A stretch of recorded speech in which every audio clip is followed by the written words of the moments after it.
ऐतिहासिक अवसर पर कुछ देर पहले संसद की इस नई इमारत में पवित्र सेंगोल की भी स्थापना हुई है।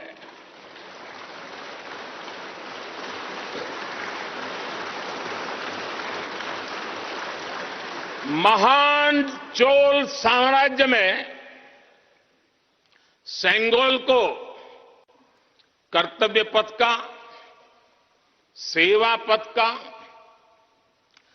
राष्ट्र पथ का प्रतीक माना जाता था। राजा जी और आदीनम के संतों के मार्गदर्शन में यही सेंगोल सत्ता के हस्तांतरण का प्रतीक बना था।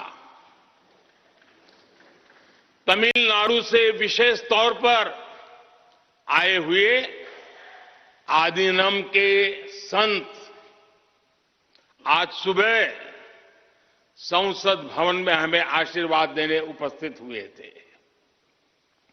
मैं उन्हें पुनः श्रद्धापूर्वक नमन करता हूं।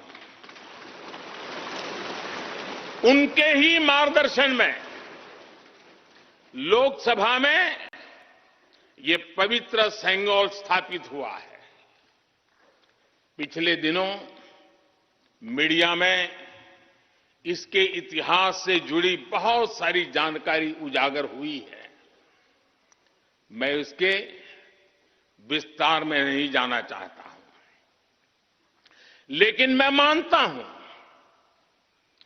ये हमारा सौभाग्य है कि इस पवित्र सेंगोल को हम उसकी गरिमा लौटा सके हैं,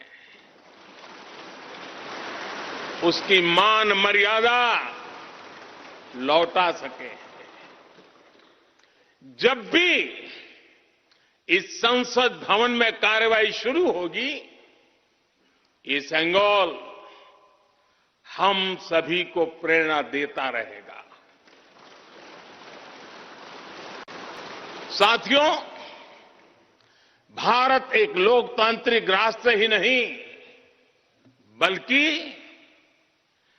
लोकतंत्र की जननी भी है, मदर ऑफ डेमोक्रेसी भी है। भारत आज वैश्विक लोकतंत्र का भी बहुत बड़ा आधार है। लोकतंत्र हमारे लिए सिर्फ एक व्यवस्था नहीं, एक संस्कार है, एक विचार है, एक परंपरा है। हमारे वेद हमें सभाओं और समितियों के लोकतांत्रिक आदर्श सिखाते हैं। महाभारत जैसे ग्रंथों में गणों और गणतंत्रों की व्यवस्था का उल्लेख मिलता है। हमने वैशाली जैसे गणतंत्रों को जीकर दिखाया है। हमने भगवान बसवेश्वर के अनुभव मंटपा को अपना गौरव माना है। तमिलनाडु में मिला 900 ईस्वी का शिलालेख आज भी हर किसी को हैरान कर देता है। हमारा लोकतंत्र ही हमारी प्रेरणा है। हमारा संविधान ही हमारा संकल्प है। इस प्रेरणा, इस संकल्प की सबसे श्रेष्ठ प्रतिनिधि अगर कोई है तो ये हमारी संसद है। और ये संसद देश की जिस समृद्ध संस्कृति का प्रतिनिधित्व करती है, उसका उद्घोष करती है। शेते निपद्यमानस्य, शेते निपस्य मानस्य चराति चर्त भगः चरैवेति चरैवेति चरैवेति। कहने का तात्पर्य जो रुक जाता है उसका भाग्य भी रुक जाता है, लेकिन जो चलता रहता है उसी का भाग्य आगे बढ़ता है, बुलंदियों को छूता है। और इसलिए चलते रहो, चलते रहो। गुलामी के बाद हमारे भारत ने बहुत कुछ खोकर अपनी नई यात्रा शुरू की थी। वो यात्रा कितने ही उतार चढ़ावों से होते हुए, कितनी ही चुनौतियों को पार करते हुए आजादी के अमृत काल में प्रवेश कर चुकी है। आजादी का ये अमृत काल विरासत को सहेजते हुए विकास के नए आयाम गढ़ने का अमृत काल है। आजादी का ये अमृत काल देश को नई दिशा देने का अमृत काल है।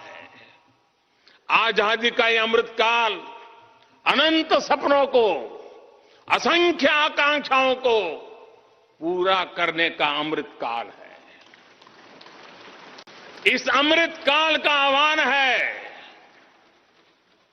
इस अमृत काल का आह्वान है मुक्त मातृभूमि को, मुक्त मातृभूमि को नवीन प्राण चाहिए, नवीन पर्व के लिए नवीन प्राण चाहिए। मुक्त गीत हो रहा, मुक्त गीत हो रहा नवीन राग चाहिए, नवीन पर्व के लिए नवीन प्राण चाहिए।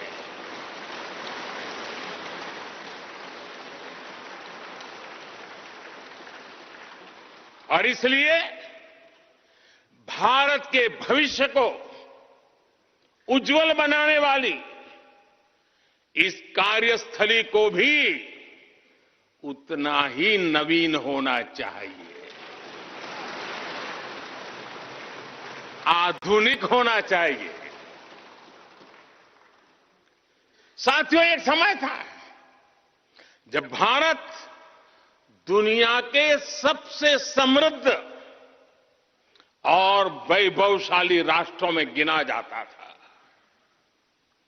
भारत के नगरों से लेकर महलों तक, भारत के मंदिरों से लेकर मूर्तियों तक, भारत का वास्तु भारत की विशेषज्ञता का उद्घोष करता था। सिंधु सभ्यता के नगर नियोजन से लेकर मौर्यकालीन स्तंभों और स्तूपों तक, चोल शासकों के बनाए भव्य मंदिरों से लेकर जलाशयों और बड़े बांधों तक भारत का कौशल विश्व भर से आने वाले यात्रियों को हैरान कर देता था। लेकिन सैकड़ों साल की गुलामी ने हमसे हमारा ये गौरव छीन लिया। एक ऐसा भी समय आ गया जब हम दूसरे देशों में हुए निर्माण को देखकर मुग्ध होने लग गए। 21वीं सदी का नया भारत बुलंद हौसले से भरा हुआ भारत अब गुलामी की उस सोच को पीछे छोड़ रहा है। आज भारत प्राचीन कला की उस गौरवशाली धारा को एक बार फिर अपनी तरफ मोड़ रहा है और संसद की ये नई इमारत इस प्रयास का जीवंत प्रतीक बनी है। आज नए संसद भवन को देखकर हर भारतीय गौरव से भरा हुआ है। इस भवन में विरासत भी है, वास्तु भी है। इसमें कला भी है, कौशल भी है।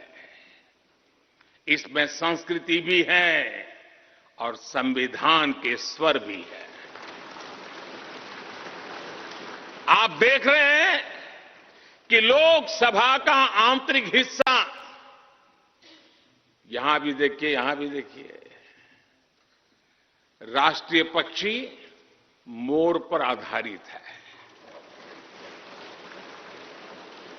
राज्यसभा का आंतरिक हिस्सा राष्ट्रीय फूल कमल पर आधारित है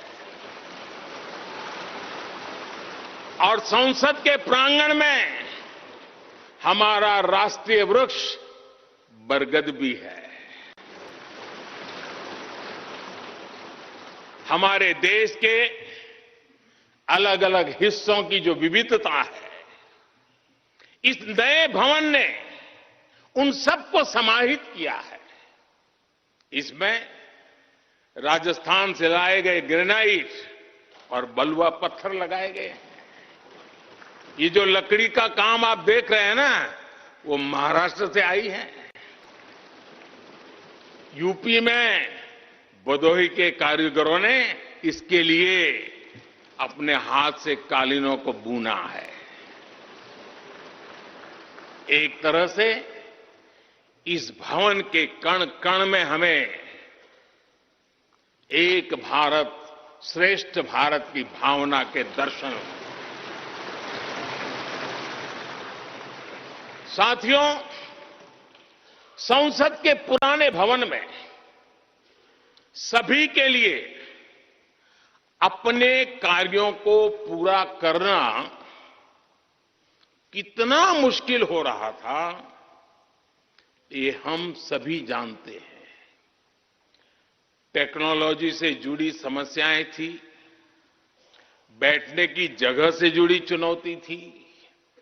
इसलिए ही बीते 1.5-2 दशकों से ये चर्चा लगातार हो रही थी कि देश को एक नए संसद भवन की आवश्यकता है। और हमें ये भी देखना होगा कि आने वाले समय में सीटों की संख्या बढ़ेगी, सांसदों की संख्या बढ़ेगी, वो लोग कहां बैठते हैं? और इसलिए ये समय की मांग थी कि संसद की नई इमारत का निर्माण किया जाए। और मुझे खुशी है कि भव्य इमारत आधुनिक सुविधाओं से पूरी तरह लैस है। आप देख रहे हैं कि इस समय भी इस हॉल में सूरज का प्रकाश सीधे आ रहा है। बिजली कम से कम खर्च हो, हर तरफ लेटेस्ट टेक्नोलॉजी वाले गैजेट्स हों, इन सभी का इसमें पूरा ध्यान रखा गया है। साथियों, आज सुबह ही मैं इस संसद भवन को बनाने वाले श्रमिकों के एक समूह से मिला हूं। इस संसद भवन ने करीब 60,000 श्रमिकों को रोजगार देने का भी काम किया है। उन्होंने इस नई इमारत के लिए अपना पसीना बहाया है। मुझे खुशी है कि इनके श्रम को समर्पित एक डिजिटल गैलरी भी संसद में बनाई गई है और विश्व में शायद ये पहली बार हुआ होगा। संसद के निर्माण में अब उनका योगदान भी अमर हो गया है। साथियों, कोई भी एक्सपर्ट अगर पिछले 9 वर्षों का आकलन करे तो पाएगा कि ये 9 साल भारत में नव निर्माण के रहे हैं, गरीब कल्याण के रहे हैं।